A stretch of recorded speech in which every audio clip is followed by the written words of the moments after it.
Okay, it's Facebook Live time again. Robert Christian Minson here with the Rythmia Live studios in beautiful Guanacaste, Costa Rica. Here I am, waiting for some people to arrive. Let's see how long it takes to get ourselves up to 50. We've got number one. Number one is on. Welcome. And number two, back to one again. Here we go. Ross has joined. Welcome, Ross. 8 folks now, 10 folks. It's always just a little bit of killing time here while we wait for about 50 people to arrive. Ross, Bula, yeah, are you, is that the Ross from Florida with the Cava bar down there? Good to see you, Rhonda. Hey, Rhonda. Hey, Sharon. Hey, Jason. Jason from Colorado. Been here a couple times now. Dave's back. Excellent. Welcome. Up to 32 here. We're a minute and a half into it. 39. Let's see if we can break the record. How fast we can get to 50. We're at 44. Jason, hey. Hi, Rythmia. Greg. Hi, Greg. And yeah, just say hi if you're here. Say hi where you're from. Christian, I just quit my job, so I get to watch you live.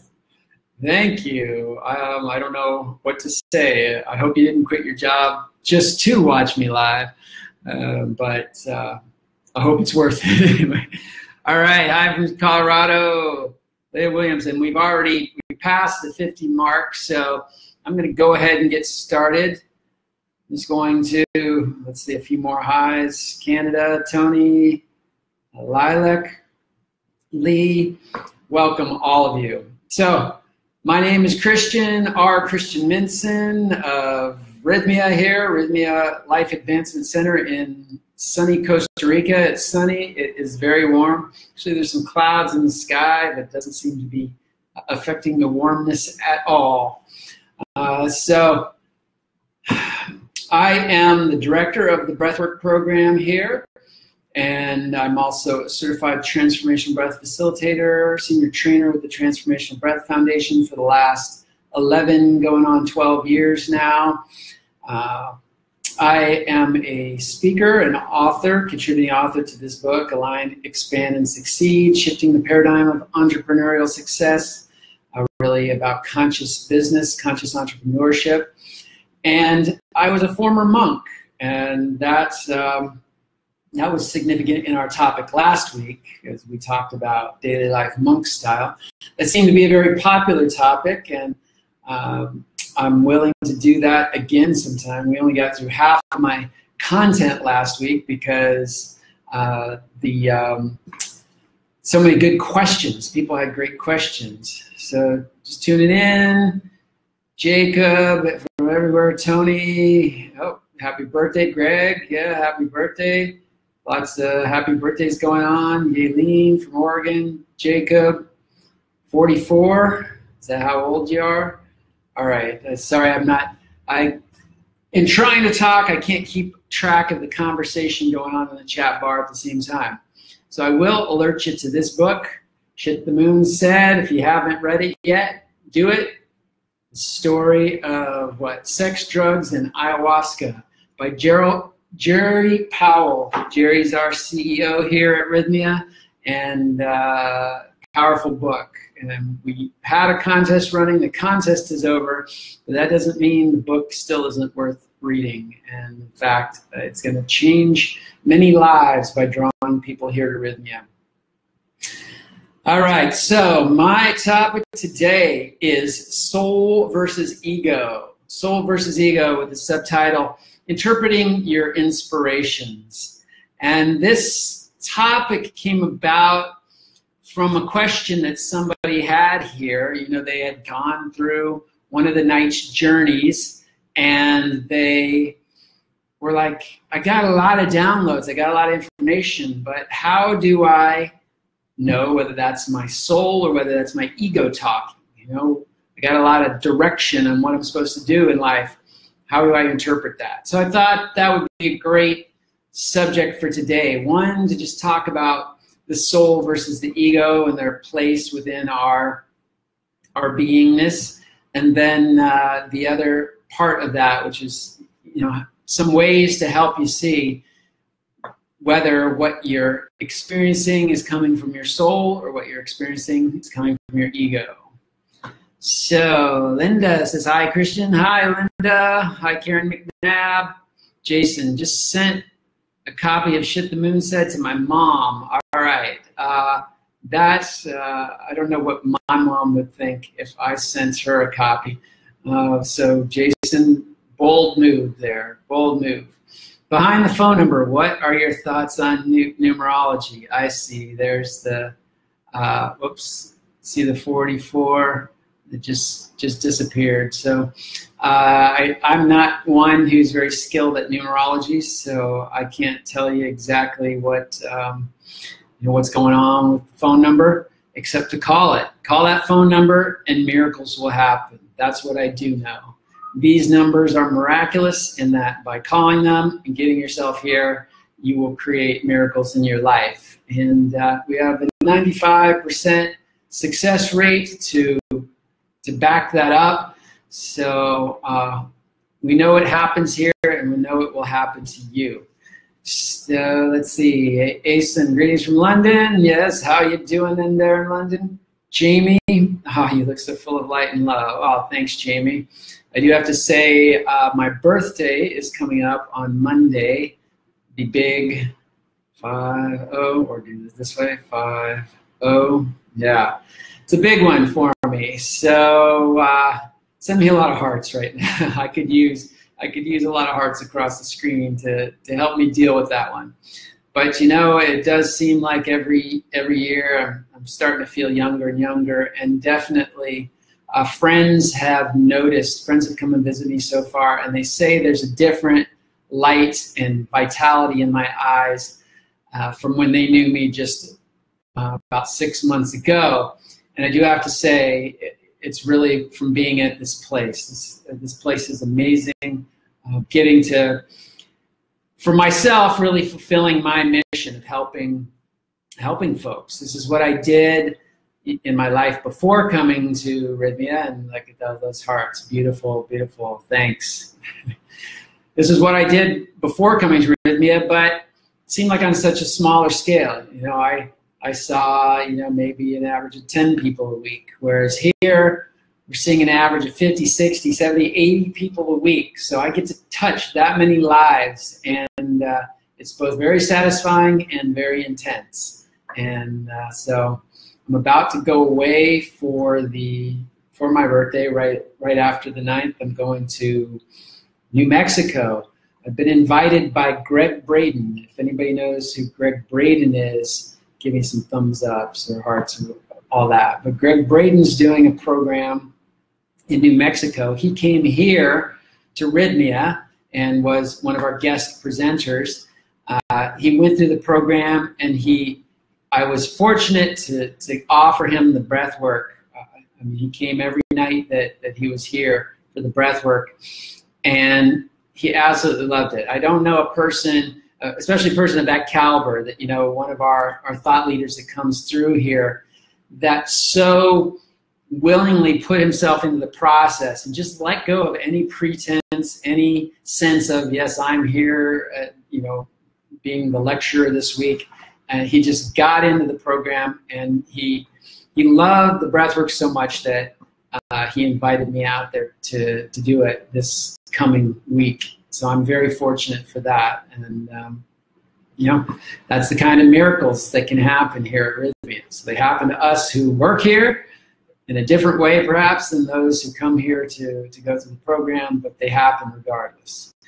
So right on. So happy future birthday, people. Well, you're pretty old. Thanks, Dave.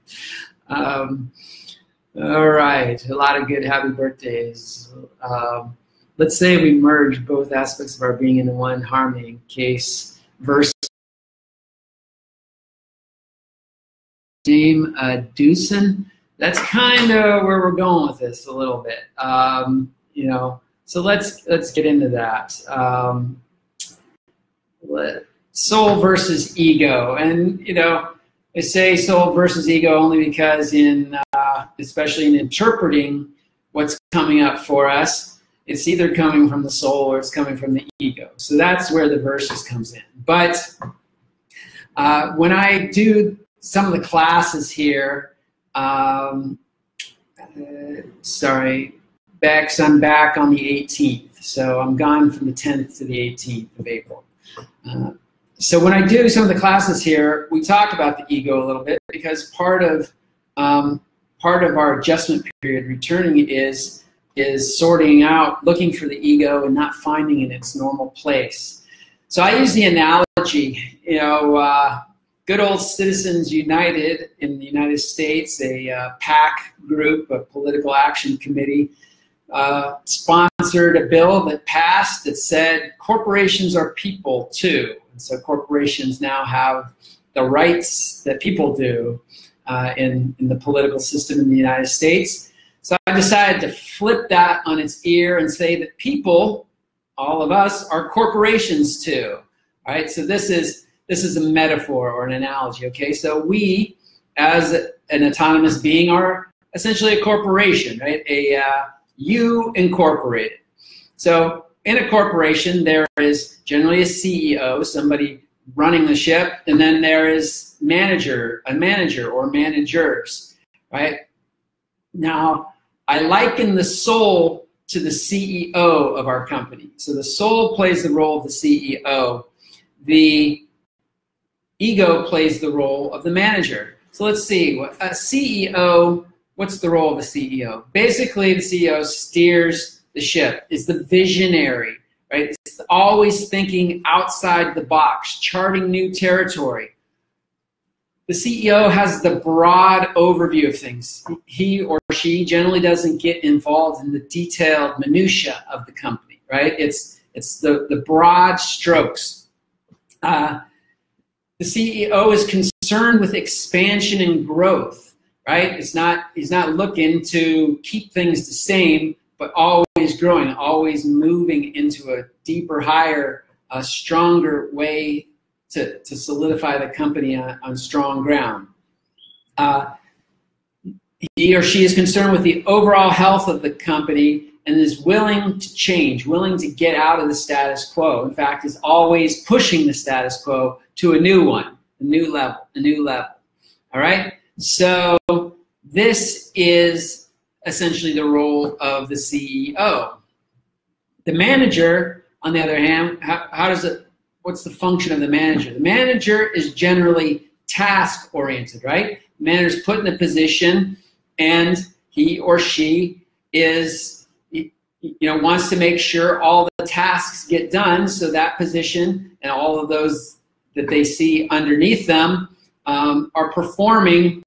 Basically, they're trying to keep the company on track with the mandate that comes from above, right? So they're not, the manager is not looking to go outside of the box. The manager is looking to stay in the box. In fact, to make the box function as optimally as possible.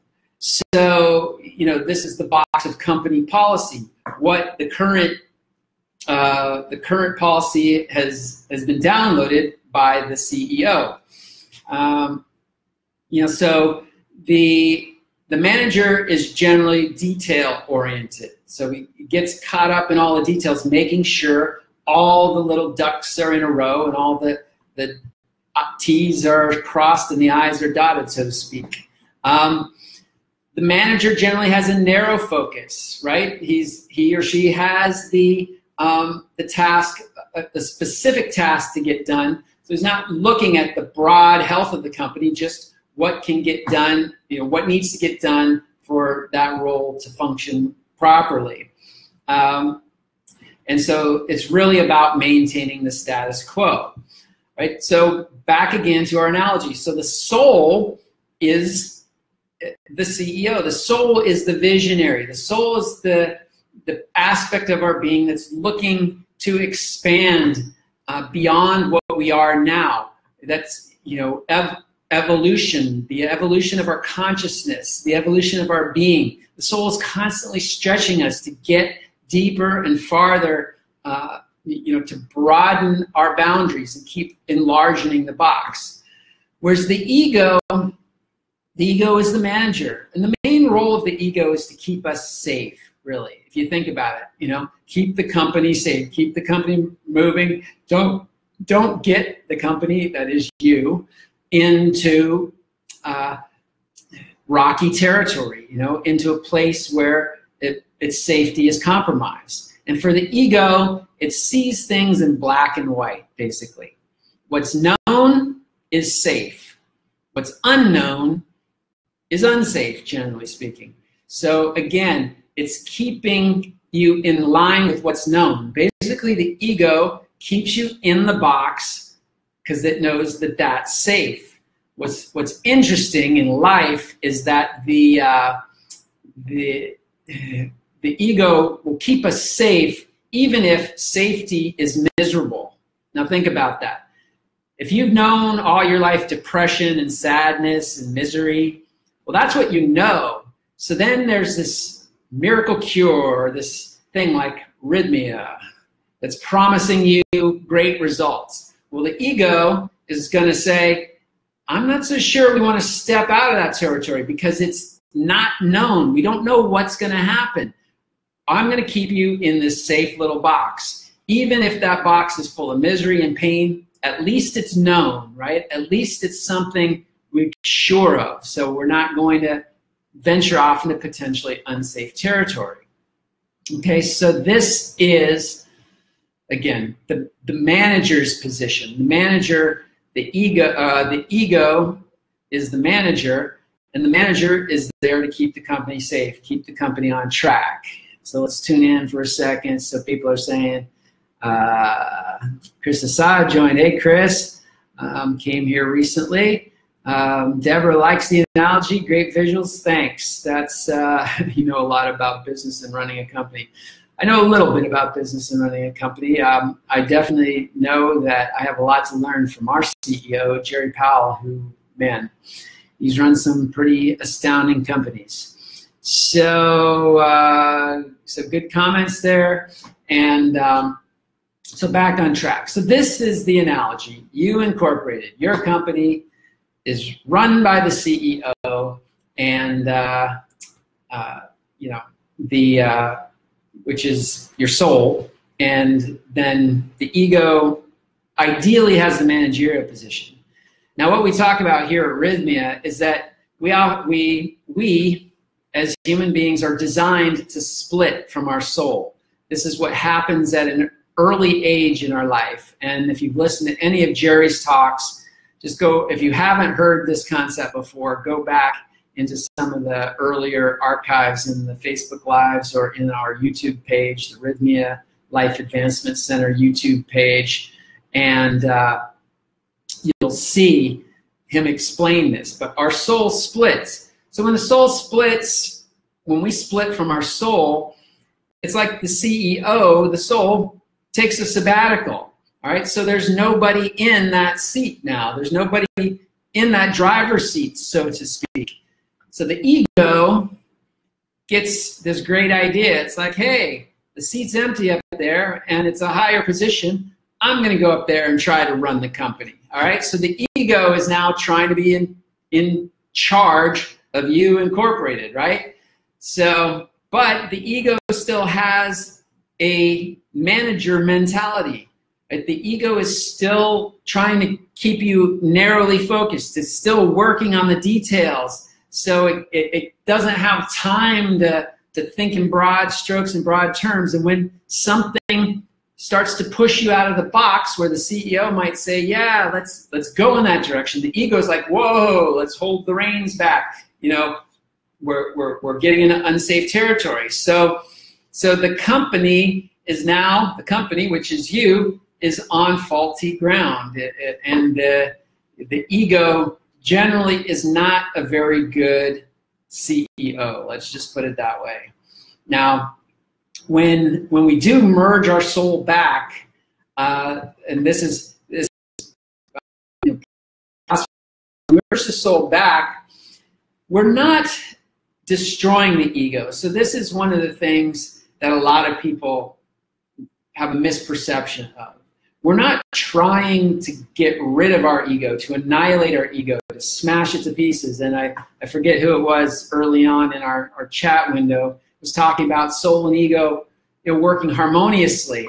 And so this is really what we want to do. As the soul comes back, it's like, hey, I'm really in charge here. I'm the CEO, but I need you as a manager. I need somebody to take care of the day-to-day tasks. And that is the ego. The ego can then, chart our daily life, keep us safe in daily life so that we exist another day for the CEO to take us on a new visionary quest. All right. So what happens though is that we put the ego back in the manager's position, and then when we're looking for it later on, we keep looking for it in the driver's seat, in the CEO position, and that sometimes throws us off a little bit once we've returned from Rythmia. But that, we have tips and tricks for keeping you, from being too discombobulated once you return. And so that's something you learn on your final days here after you've gone through the program. So on that, let's check in.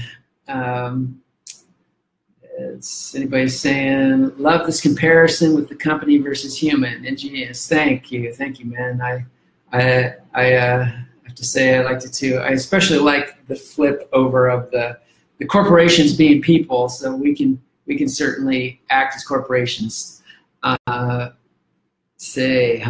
For real. Ego doesn't have to pick the bucket. You blew my mind. It doesn't have to kick the bucket. I guess you're saying there, yeah. Good. That's a good mind blow to have, basically, is to realize, the ego is what keeps us individual. If you're going back into my monastic philosophy from the path that I was on, the ego is what makes us an autonomous being. Without the ego, we've merged completely back. We are no longer a self. We are the big self with a capital S, but we have no personal identity then. So the ego, the personal identity, is an important aspect of us as individualized beings here. And so the real game of it all, the real game of life, if you will, is to see how we can harmoniously live with the ego, because it needs to keep us here. A good point. Spiritual masters. There's some spiritual masters, especially in the East, and that's the kind of philosophy that I follow, Eastern philosophy. Some of them that are egoless, and what you find with an egoless master is that they're almost like a little child. In fact, they're very much like a little child.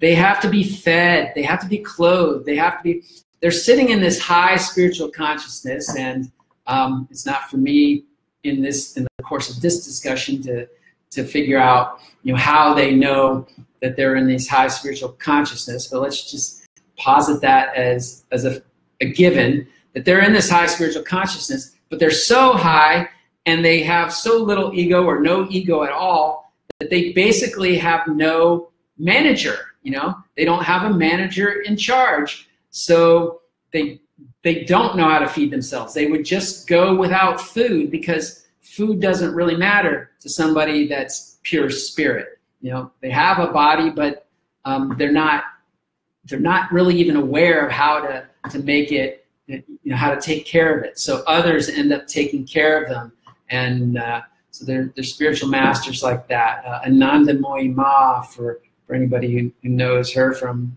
the Indian tradition.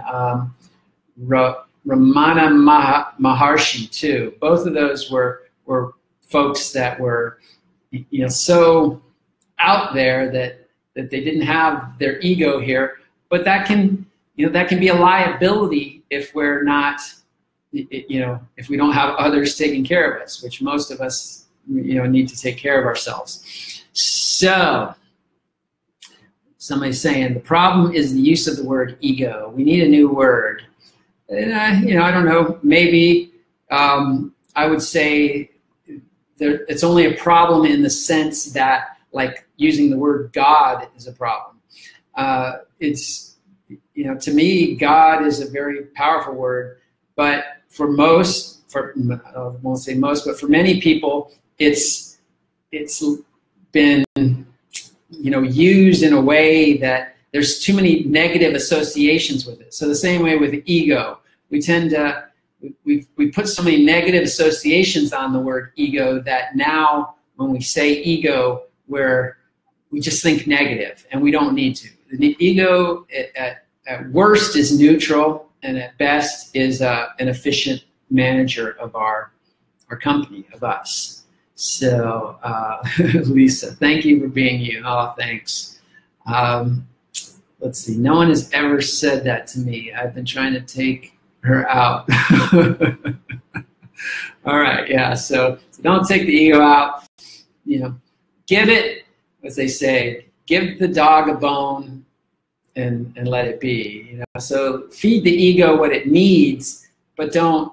If you feed a dog, you put all the food the dog can eat right in front of it, it's going to eat it all. So the ego will devour whatever you give it. And if you give it too much power, if you give it too much notoriety or whatever, it's gonna act like that. But you gotta give it the minimal. Give it like an animal that you care for. You don't just give it all the food it can eat, because it'll just eat it. You meter it out. So the same way with the ego, we got to learn how to take care of it, and then it'll function very well for us. All right, Diana Martin, your husband's headed there tomorrow. Good. Tell him to say hi to me.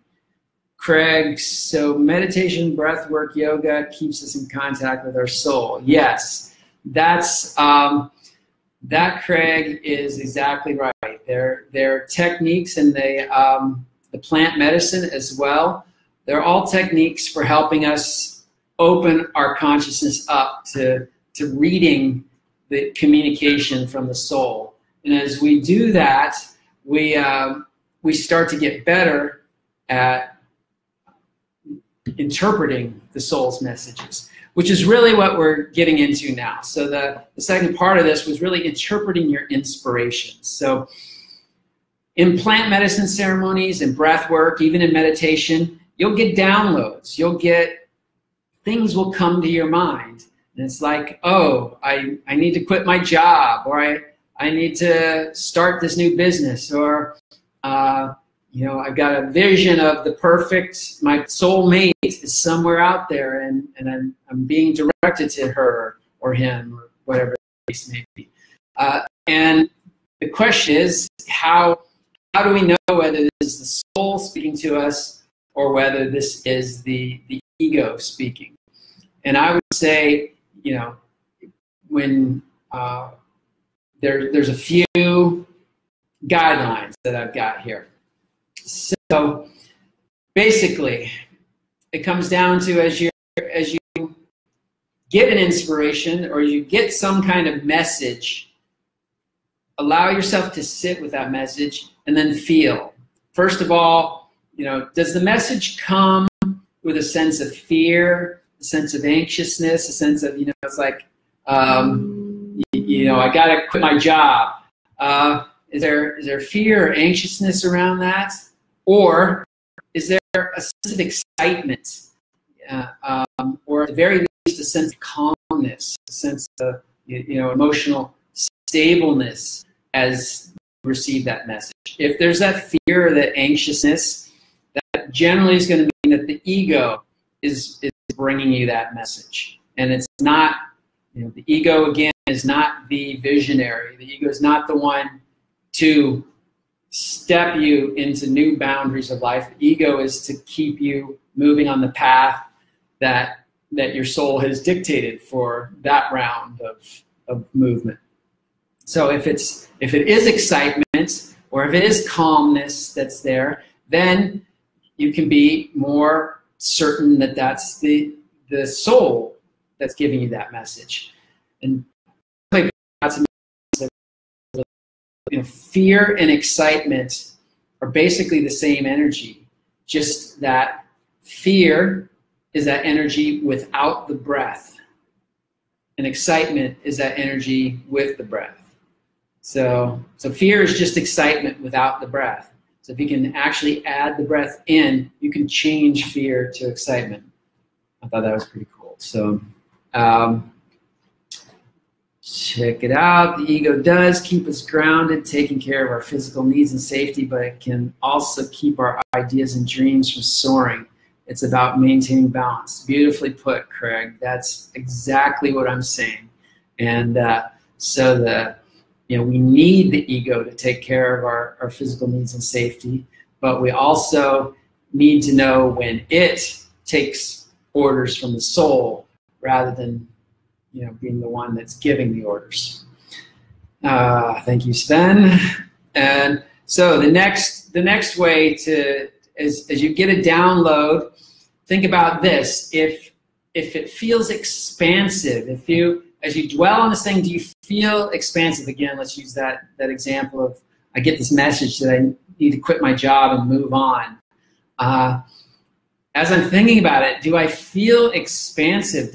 I don't know what I'm going to do next, but in that, I could either feel like, wow, that like I'm open, there's possibilities here, or do you feel contractive? There's that, does your body feel like it's closing in on itself? Does your heart feel like it's scrunching up versus opening up? And again, this is the contracted aspect is going to be the ego. That's going to be a message that generally comes from the ego. And so that one you can generally disregard. When your inspiration has a sense of expansiveness to it, that is a sign that the soul has given you this option, and that you might do well to consider that, to dwell on that a little more and maybe take action on it.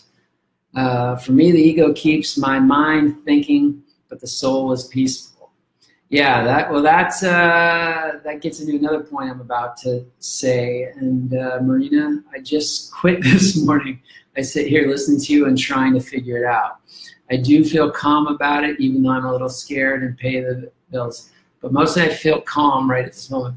And that's good, Marina, because there's obviously a fear. I mean, if you quit your job, there's obviously going to be some concern, right, about how am I going to pay my bills and this and that. And that's really where you tune in, because if, despite those concerns, if you really feel that expansion or feel that excitement, or at least that calmness about it, then you know that you're probably directed by the soul, and that even though you've given up something that's known, which, right, the ego is saying, whoa, we just got out of the known is what keeps us safe, now we're in the unknown, so now I'm a little freaked out. The freak out is the ego just having to deal with new territory. And that's another, that's a paradox in the system, because, right, the soul was always pushing the boundaries and the ego is always trying to stay within the boundaries. So for somebody who is really on the path of expansion, on the path of evolution, which really is all of our paths, this is the purpose of life, is to evolve and expand. There's always going to be a certain amount of discomfort there, because we're always broadening the box, which the ego doesn't like, but then it gets used to that box and it relaxes for a moment. Then the soul pushes the box a little bit more and the ego gets a little freaked out. But we start to learn that this is where we run into trouble is that sensation of getting, being a little out of the box. We interpret that as negative, or we interpret that as bad. And that keeps us closing the box. That keeps us in our box. If we can actually feel those sensations and have a neutrality to them, right? Not get worked up. Oh, I'm feeling a little uncomfortable, but that's not bad. I'm not interpreting that as bad. I'm just interpreting that as the sensation. It's actually the sensation of growth. In physical life, we have this concept of growing pains. I don't know if anybody's been 13 in their lives. Yeah, probably, right? As we basically hit this growth spurt somewhere around 11, 12, 13, 14, and we grow. We can grow as much as like a millimeter a day, or some people even more. And in that growing, our bodies hurt a little bit because they're being stretched. They're being literally stretched, literally expanded, and there's a pain that kind of goes along with that. But just think, if we thought, oh, that pain is bad, so we've got to stop the growth, then most of us would be 4 feet tall, for the rest of our lives, right? We would have stopped the necessary growth that evolves our being. So this is the idea that this expansion is not a bad thing, and the more that we and the feelings that come with that expansion aren't bad. They're just sensations, and as we get more used to them, the ego gets a little more comfortable with it. But we always have to have the soul in charge, because if the ego gets in charge, it will eventually say, I prefer not to be uncomfortable, and I'm going to stay in that box. All right, so Marina says, I quit my profession today. I just know I'm supposed to do this. Been nagging at me. So weird you're talking about this. Yeah, that is pretty weird, huh? That's what comes from being associated with this place, and really being associated with elevating consciousness in general. When you start to get on that path, especially when you come here and experience the program, things start to align. The universe, you could say we are all one, right? We're all interconnected energetically. And so it's no accident that you're here listening to this and have just quit your job and are thinking these things through. My mind overworks and I feel blocked from true release, freedom to expand myself. And so that's a sense of the ego being too much in control. So Carlos, something like a trip to Rythmia might be right up your alley, because the program is designed to blow open your consciousness, to bring you to that awakened state, if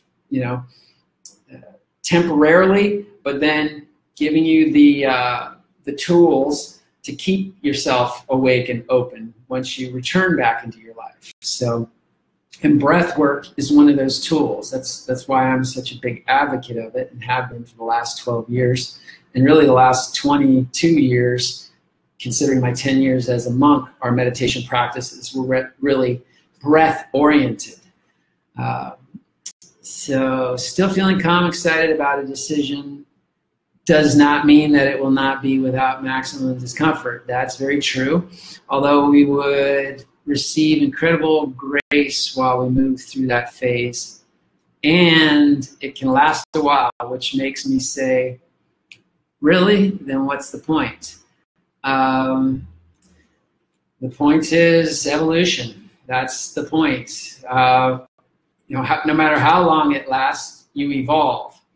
You can either evolve or you can go backwards, basically. There's no staying still in life. And from what I've experienced in my life, and those points where I've tried to thwart my evolution, not staying still, but going backwards is much more painful than any pain that comes from the evolution process. So that's all I can say about that. Lots going on, and my soul is exerting itself more. Good, Tom. Next, I have a client, sadly, my biggest client, that I fear needs to exit, but I'm scared about the loss of money. I hope my upcoming trip helps me with this. Yeah. Put that at ease. The fear right now, the fear is looking at the limited box. It's the ego saying, we have a client. If we let go of that client, it's not going to be the same anymore. So if we can expand the box and say, what possibly we could get more clients, or maybe there's a way that this client partially leaves, or basically what I'm saying is there's a whole realm of possibility beyond the little narrow box we're looking at right now, Bex. So yes, so come here. Don't try not to fret about it too much until you get here. on while you're here. Marina, so right. I've learned so much since I've been following you guys. Beautiful, Marina. And I like to say that your journey doesn't start when you get into Rythmia. Your journey starts when you start tuning into Rythmia. A lot of people, right after they tuned in, they like sign on. Like as soon as they make their reservation, shit starts to happen in their lives. And so if you're tuning in, if you've been tuning in regularly, watch, because you are now in the orbit. And this orbit is the orbit of evolution. We're here to change the planet for the better, change consciousness for the better. And now you are sucked into our tractor beam.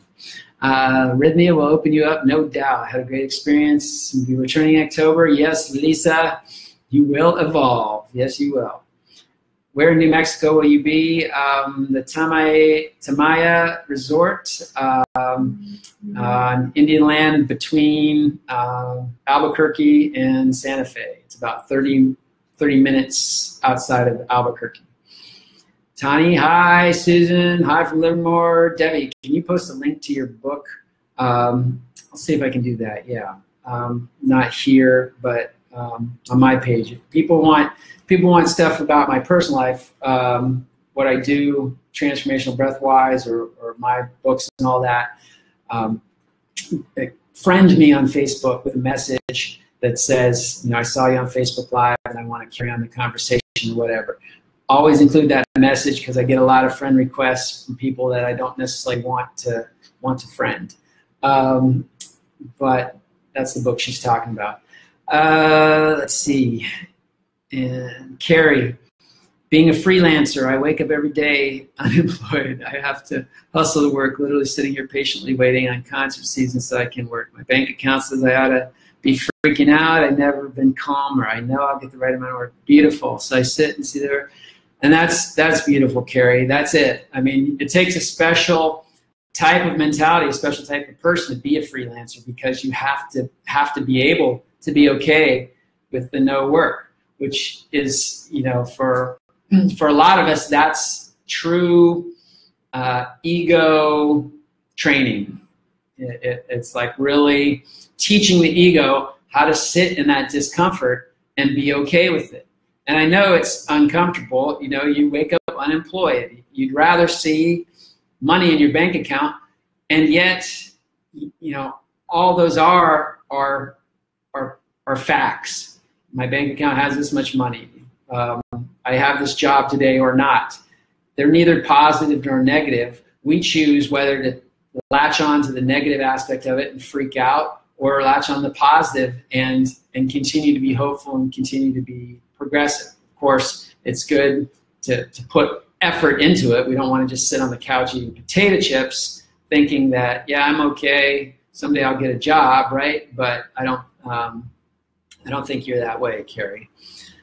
Michael says, thank you. It's so uncomfortable. Yes, it is, Debbie, but learning to be comfortable in that discomfort is the deal.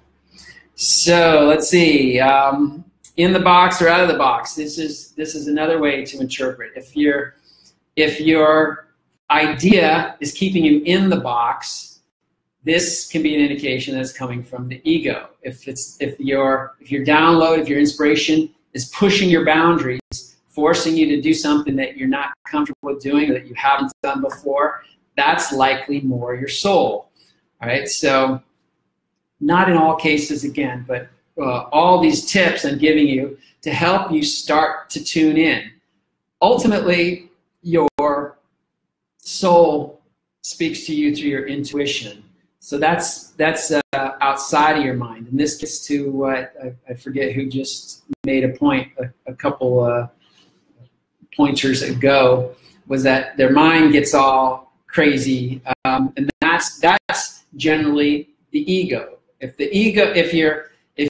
what you get downloaded gets you spinning out in the mind, that's a tendency that tendency indicates that it's probably from the ego. Again, if you feel like the idea is coming from your heart, or that it's an intuitive perception, that's going to be an indication that it's more aligned with your soul. If the idea, the inspiration, the download brings a lot of concern, a lot of you're just not sure, you're making a lot of what ifs about it and all that, again, that's possibly more ego driven, or an ego idea that pops in your head. If there's a sense of flow with that idea, like the folks who quit their jobs there, again, if there's like what if, then that might be an indication that it's better to stay in your job. But you quit your job even though you don't know what the next step is, but you feel this sense of elegance and flow, and you even see it in your life that things just evolve. That again is a sense that it came from the soul. And that basically brought my last point. Overthinking is in the mind, that's the ego. The feeling from intuition is the soul orientedness. So let's see. Pam says, is intuition is how your subconscious has been programmed in your childhood? No.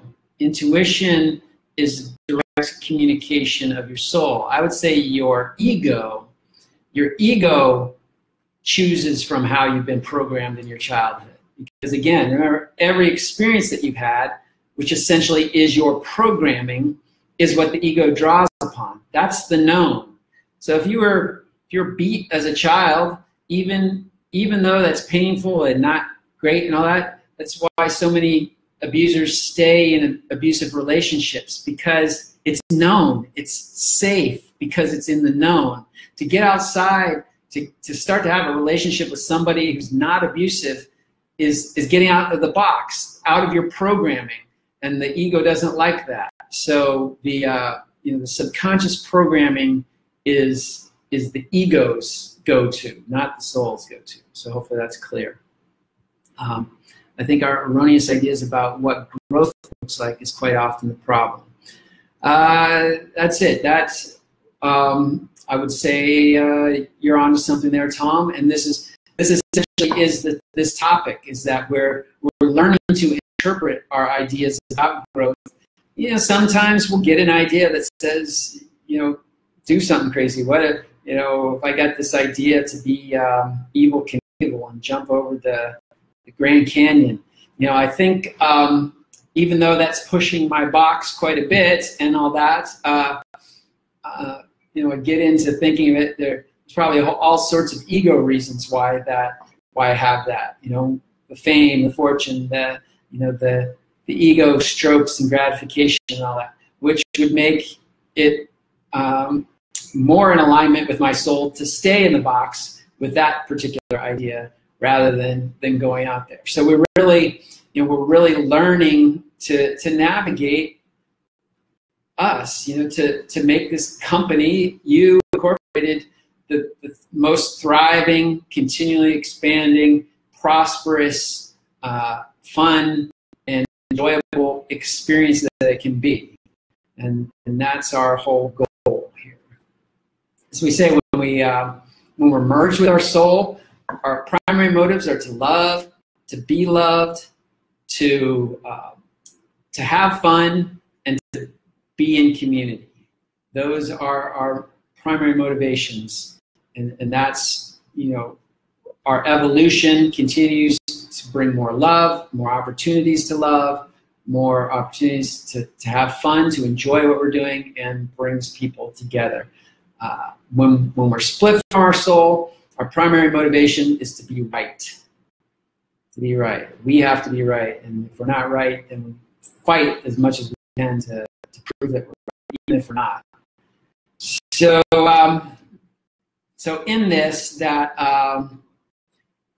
why sometimes this can be confusing. The plant medicine, when you do the plant medicine, I think the main reason why the interpretations can be confusing is that we don't trust ourselves.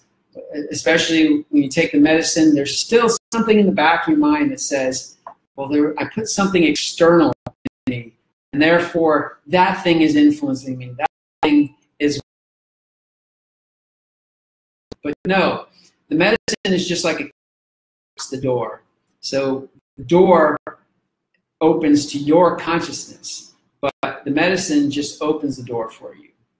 That's another reason why I like breath work. I especially like it in conjunction with the plant medicine in this process, because you start out with breath work, you do the plant medicine, you end with the breath work, so it can really confirm for you the downloads that you've gotten, and you recognize that even without the plant medicine, adding nothing external but oxygen, which is part of us anyway, we can still have the same inspirations and downloads. And to me, that starts to help us feel better that indeed we're listening to our higher self rather than that being confused about it. Kathleen, the past is the ego, whereas for me, the now is the soul. Letting go of the past has been the healthiest thing for me. Exactly. The past is our programming. The now is possibility, and that possibility may, if the possibility continues to be the same as it was, we're just continuing to relive the past. So we're pushing our boundaries in that soul territory. Carmen, I wish you guys would have been around 40 years ago. Me too, definitely. Never too late though. Yes, Lauren, good comment. Craig, thank you for taking the time to acknowledge our small insights during your positive message. Your counsel uplifts more than you think. Beautiful, Craig. Thank you. And I actually like this live format a lot, especially when I can actually read the comments, which I'm getting better at being able to do. Less with the glasses, but sometimes with, because you guys add a lot to this. I don't claim to be a sage or saint or realized enlightened being by any means. I just happen to be here in this position. I've had a lot of life experience that's allowed me to have opinions that I don't know how to say it without sounding egotistical, but just to have an opinion that seems to be in alignment with the way things work. And I do know that one of those alignments is that I'm always learning, that if we are going to be evolutionary beings, that we're always learning, and we're always learning from each other. There's another topic I'm going to do about relationships one of these days, because relationships really are the breeding ground, the feeding ground for our life and evolution. It is essentially the be-all and end-all of life, is to be in relationship.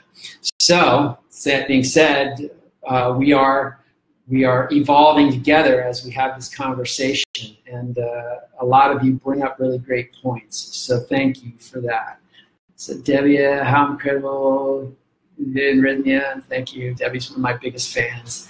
Totally grateful for you. Roxanne, hi from New Zealand. We got a Kiwi here this week too, so get yourself over here, Roxanne. I appreciate you sharing your knowledge. Thank you. And Kathleen, thank you. So that's about it for this week. Coming on the top of the hour, a little bit before. I'm R. Christian Minson from Rythmia. See that number above? Call it. If you have any questions about Rythmia, they're happy to answer. It's not a hard sell. It's a place to get your questions answered. And if you do want a book, of course, that's the same number as well. So we'll see you. I won't be on next week, just so you know. Either will be Nicole, the other breathworker here, who is well worth watching. So tune in for next week. And if she's not here, then we'll just have a quiet Friday for you. But whatever happens next week, we will resume again in 2 weeks with me. But check out Nicole if you can. All right, guys. Thanks for the hearts. Thanks for the love. Peace out.